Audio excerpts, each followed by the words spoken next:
کی شان اور عظمت کو مکمل سمجھ نہ سکے، جب صدیق کے سمجھ میں نہیں آتا میرا محبوب تو کسی زندیق کے سمجھ میں کیا؟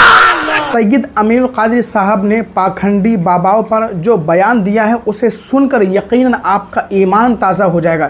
یہ پوری ویڈیو میں سید امین القادری صاحب کی آپ کو سنانے والا ہوں، آپ ایک بار تھوڑا سا ٹائم نکال کر اسے ضرور سن لیں، ہو سکتا ہے کہ یہ ویڈیو سننے سے آپ کا ایمان بھی تازہ ہو جائے۔ تو چلیے پہلے ویڈیو سن لوگوں کو کیا پتا جو ابھی ٹی ویوں پہ بیٹھ کر کے میرے محبوب کی گستاخیاں کرتے ہیں، انہیں عقل کتنی ہے؟ ارے جس کی عظمت جبریل کے سمجھ میں نہ آ سکے یہ زانی سمجھیں گے، کھڑے ہو کے پیشاب کرنے والے سمجھیں گے۔ ارے جس کی عظمتوں کا ادراک ابو بکر صدیق نہ کر سکیں، وہ صدیق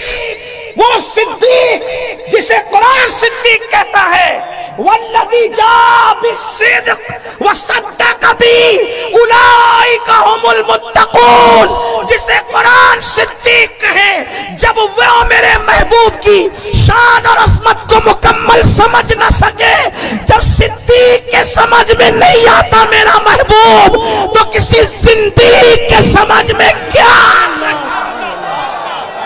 ہندوستان والوں،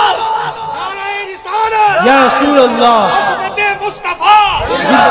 ہندوستان والوں، یہ جو ٹی وی پہ بیٹھ کر کے بھونکتے ہیں، دل چھوٹا کرنے کی ضرورت نہیں ہے، اس لیے کہ ان کو سمجھنے کے لیے کوئی دماغ ہی آج تک پیدا نہ ہوا، بلکہ وہ خود کہتے ہیں، وہ اتنے بڑے خود کہتے ہیں یا ابا بکرن لم یعرفنی حقیقتاً غیر ربی، اے ابو بکر میری حقیقت کو میرے رب کے سوا کوئی جانتا ہی نہیں۔ ارے جب کوئی جانتا ہی نہیں تو کوئی کیا بیان کر سکتا ہے؟ ابھی تک لے کے بیٹھا ہوا ہے کہ چھوٹی عمر کی بیوی سے شادی کی، چھوٹی عمر کی بیوی سے۔ ہم بتائیں جن کے عبادت تم کرتے ہو وہاں بھی تو 6 سال کی عمر میں شادی ہوئی، ہمارے پاس آ کے بیٹھو، 11 شادیاں کی، آپ کے یہاں تو 2608 ہے۔ ہم بتائیں گے آؤ نا، اگر ہم بولتے نہیں تو اس کا مطلب یہ نہیں کہ ہمیں بولنا نہیں آتا یا ہمیں معلومات نہیں ہے، تم جتنا نہیں جانتے اپنے بارے میں اس سے زیادہ ہمیں پتا ہے۔ ہاں بڑے آئے عورت کے محافظ بننے والے جوؤں میں ہارتے رہے، جوؤں میں ہارتے رہے، وہ تو یہ میرے مصطفیٰ کی شان ہے جس نے نیک بیوی کو شوہر کے لیے جنت قرار دیا ہے۔ سبحان اللہ، سبحان اللہ، یہ میرے مصطفیٰ کی شان ہے۔ توجہ کریں، مصطفیٰ جان رحمت نے بیوی کو اتنا بلند کیا ہے کہ رسول اللہ کے بیٹوں کے بستر پہ قرآن نازل ہوا، اس کی تشریح نہیں ملتی۔ رسول اللہ کی اولاد کے بستر پہ قرآن نازل ہوا، اس کی تشریح ہمیں نہیں ملتی، لیکن بیوی کو نبی نے اتنا بلند کیا ہے کہ نبی کی بیوی کے بستر پہ قرآن نازل ہوتا ہے اور اس بیوی کو عائشہ صدیقہ کہتے ہیں۔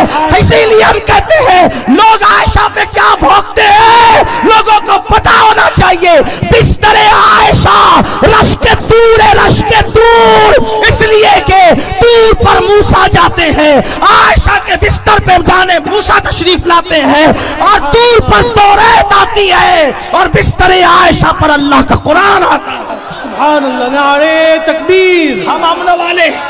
ہم امن والے لوگ ہیں، ہم کوئی فساد نہیں چاہتے، اس لیے ہم خاموش ہیں، لیکن اگر یہ زبانیں نہیں رکی تو پھر ہم اتنا کھولیں گے کہ شرما جاؤ گے۔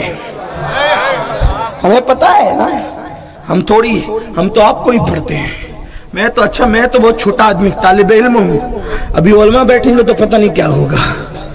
ہاں ہمارے یہاں جو ہے نیک بیوی جنت ہے شوہر کے لیے، اور وہ بیوی سے پہلے بیٹی بنتی ہے، بیٹی جنت ہے باپ کے لیے، بیٹی رحمت ہے باپ کے لیے۔